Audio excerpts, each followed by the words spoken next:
পৃথিবীতে এমন একটা দ্বীপ আছে যেখানে গেলে কম্পাস কাজ করা বন্ধ করে দেয়, আর অনেক মানুষ সেখানে গিয়ে আর কখনো ফিরে আসেনি। স্থানীয় জেলেদের মতে রাতে দ্বীপটির চারপাশে দেখা যায় অদ্ভুত আলো। কেউ বলে সেখানে অজানা কোনো শক্তি কাজ করে।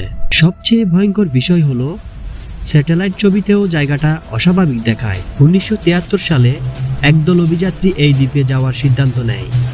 তাদের উদ্দেশ্য ছিল রহস্যের সত্যতা খুঁজে বের করা। কিন্তু দ্বীপের কাছাকাছি পৌঁছানোর পর তাদের রেডিও সিগন্যাল হঠাৎ দুর্বল হয়ে যেতে থাকে।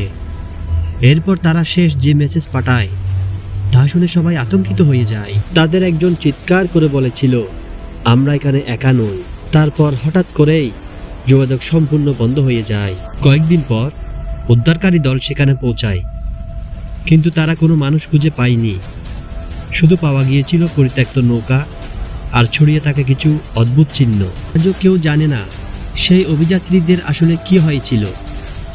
কেউ বলে তারা মারা গেছে, আবার কেউ বিশ্বাস করে দ্বীপটি লুকিয়ে রেখেছে আরও ভয়ঙ্কর কোনো রহস্য।